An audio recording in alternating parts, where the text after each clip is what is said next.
Sir Venkateswara గారు, మీరు ఇందాక అన్నట్లు ఎవరి రాజకీయ వ్యూహాలు వాళ్ళకు ఉంటాయి, కానీ రాజకీయం వరకే ఉండాలి అది. కానీ కింది స్థాయి వరకు తీసుకెళ్ళిపోయి ఏదో వ్యక్తిగత ద్వేషాలు, శత్రుత్వం మాదిరి అక్కడ కనపడుతుంది వాతావరణం. దాన్ని ఇంకాస్త ప్రోత్సహిస్తున్నట్లుంది ఈరోజు వ్యవహారం చూస్తే. మనం జాతీయ స్థాయిలో చూస్తే కొన్ని గమనించుకోవాలి, ఇక్కడ మనం గుర్తు తెచ్చుకోవాల్సిన అవసరం కూడా ఉంది.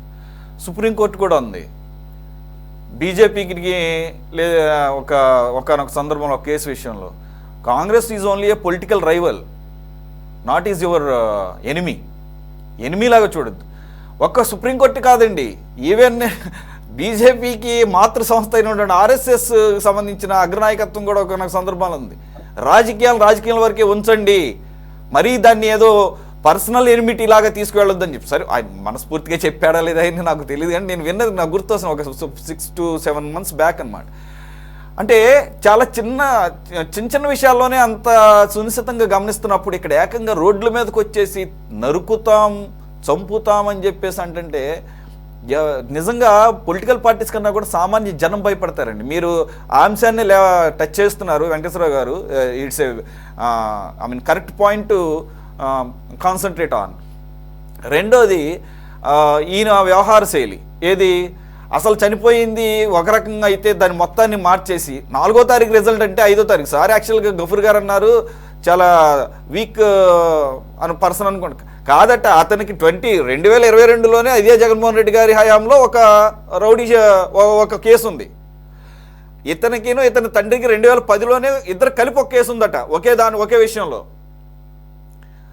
కాబట్టి అలాగే ఇతనికి ఒక క్రిమినల్ బ్యాక్గ్రౌండ్ ఉందనేది కూడా అర్థమవుతోంది. మరి ఉప సర్పంచ్ అంటున్నాడు, సహజంగా గ్రామాల్లో కొంత వైరుధ్యాలు ఉండొచ్చు, ఒకరి మీద ఒకళ్ళ ఆధిపత్య ధోరణి ఉండొచ్చు. కానీ ఇక్కడ కోట్ల రూపాయలు, అందులో అతని సొంత డబ్బులు కూడా కాదట. ఇతను బెట్టింగ్లో మంచి ఎక్స్పర్ట్ అని చెప్పేసి ఇతని ద్వారా బెట్టింగ్లు పెట్టడానికి ఇతని దగ్గర డబ్బులు పెట్టారట కోట్ల రూపాయల్లో. సరే, సార్ గఫూర్ గారు గుర్తు చేస్తున్నట్టు అనుకోకుండా కోయిన్సిడెంటల్గా మస్తాన్ గారు, మనకి ఎనలిస్ట్, ఈ మస్తాన్ గారు కదా, ఆర్ మస్తాన్ అని ఒక ఎనలిస్ట్ చెప్పిన దాని ప్రకారం అప్పుడు వైసీపీకి పూర్తి స్థాయిలో గెలుస్తుంది అన్నాడు. అదే కాదు, రఫీ గారు గుర్తు చేస్తున్నట్టు 175 అనేది బాగా జనాల్లోకి తీసుకెళ్దామని ప్రయత్నం చేశారు. ఇక దాని ముందు కొన్ని ఇంటర్వ్యూలు వై నాట్ అని చెప్పేసి. ఇకపోతే మనం ఇక్కడ కామన్గా ఆలోచించాల్సింది, అది సహజం కూడా, వైసీపీ అభిమానులు కానీ కార్యకర్తలు కానీ ఎక్కువగా చూసేది ఆ సాక్షి పత్రిక, సాక్షి ఛానల్. ఇక దాంట్లో ఉంటారు గెస్టులు కానీ యాంకర్లు కానీ ఎలివేషను చాలా గంభీరంగా, చాలా సీరియస్గా. 9వ తారీఖు 9:41 అద్భుతమైన ముహూర్తం అని చెప్పేసి ఒకడంటే, ఇంకొకడు లేదు 11వ తారీఖు పలానా టైంకి అద్భుతమైన ముహూర్తం. వీళ్ళిద్దరు వాదించుకుంటూ ఉంటారు. What an elevation.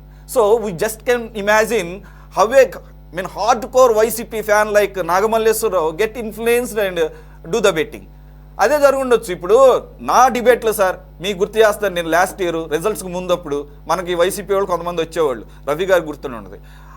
ఆయన మనకి రెగ్యులర్ సినిమా పేరు ఎందుకులేండి ఇక్కడ, ఆయన ఓపెన్గా లైవ్ డిబేట్లో ఛాలెంజ్ చేశాడు, నా దగ్గర ఇప్పుడే పక్కన ఉన్నాయి సార్ 40 లక్షలు, నేను రెడీగా ఉన్నాను వైసీపీ గెలుస్తుందని. అది తప్పని నాకు తెలుసు, అయినా కానీ లైవ్లో చెప్తున్నాను. That shows the confidence and belief they got.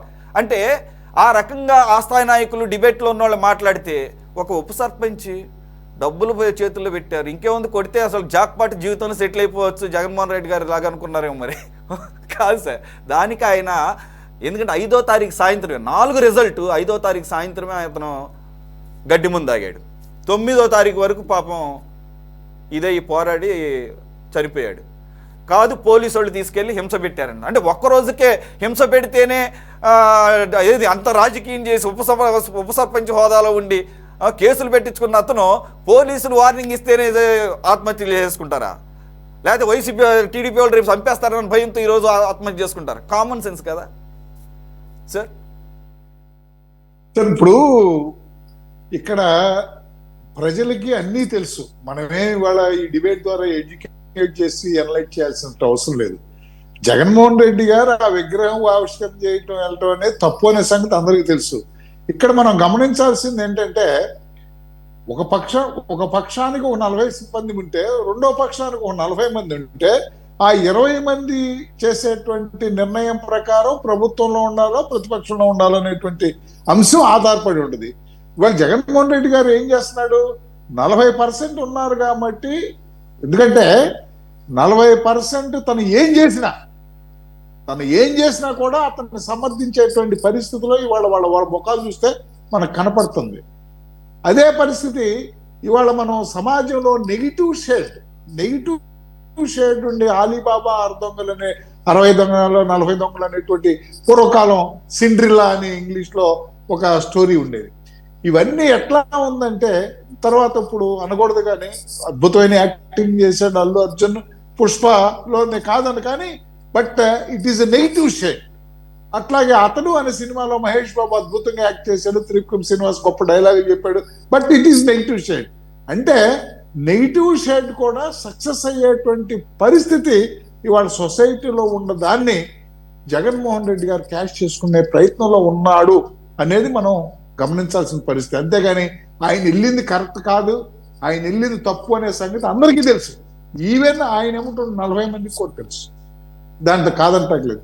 రెండో విషయం మనం చూడాల్సిన పరిస్థితి ఏంటంటే, ఏదైతే జగన్మోహన్ రెడ్డి గారి యొక్క పరిపాలనలో యాజ్ ఎ చీఫ్ మినిస్టర్ గా ఆయన ఉన్నప్పుడు, ఆంధ్రప్రదేశ్ పరిపాలనప్పుడు కొన్ని గ్రామాల్లో ఉన్నటువంటి ప్రజలంతా కూడా వలసలు వెళ్ళిపోయారు. ఎందుకంటే రక్షణ లేకపోవటం మూలంగా ఈవెన్ మెజారిటీ అయినటువంటి తెలుగుదేశం నాయకులు కూడా ఇళ్ల దగ్గర నుంచి బయటకు రాలేనటువంటి అద్భుతమైనటువంటి ఒక భయంకరమైనటువంటి టెర్రరిజాన్ని క్రియేట్ చేసినటువంటి పరిస్థితి మనం చూసాం.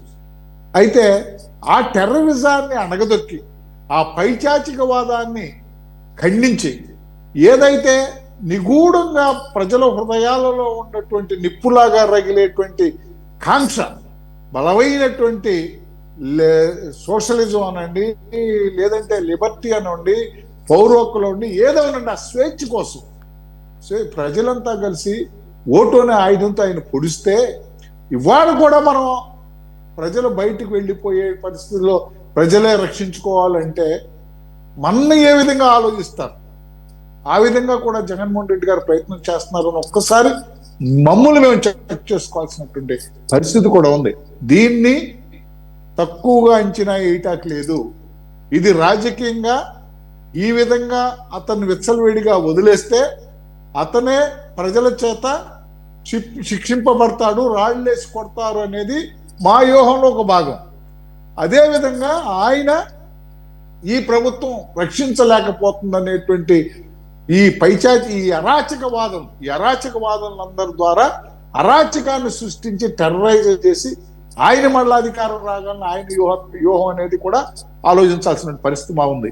ఏది ఏమైనప్పటికీ కూడా ప్రభుత్వంలో ఆయన ప్రతిపక్ష నాయకుడు కాకపోయినా ప్రతిపక్ష పార్టీ తరఫున రిప్రజెంట్ చేస్తున్నాడు కాబట్టి ఆయన మీద చర్య తీసుకోవాలి ఖచ్చితంగా, దాంట్లో సమస్య లేదు. లేకపోతే సమాజానికి రక్షణ లేదు. తర్వాత పోలీసు వ్యవస్థ కూడా నిర్వీర్యమైనటువంటి పరిస్థితి వచ్చేస్తుంది.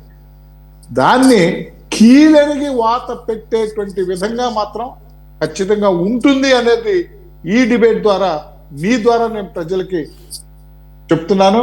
ఖచ్చితంగా ప్రభుత్వం ఒక పద్ధతి ప్రకారం ఇది మాత్రం చర్య తీసుకుంటుంది.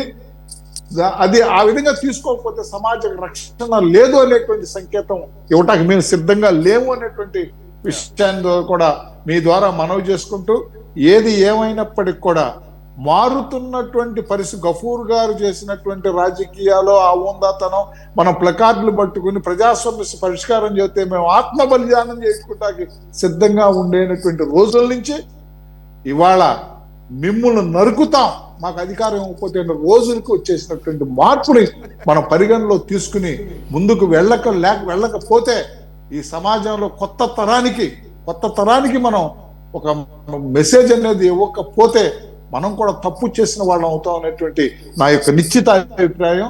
ఖచ్చితంగా కూడా యువత ఎందుకంటే ఎందుచేతంటే వాళ్ళు ఏమంటున్నటువంటి యువత ముఖాల్లో చూసుకుంటే, అది డబ్బులు ఇచ్చారో ఏమి ఇచ్చారో అది పక్కన పెడితే వాళ్ళ ముఖాల్లో కనపడినటువంటి పైచాచిక ఆనందాన్ని మనం చూసుకుంటే ఏముంది, వాళ్ళు తిరగబడితే ఏముంది, సమాజానికి రక్షణ ఎక్కడ?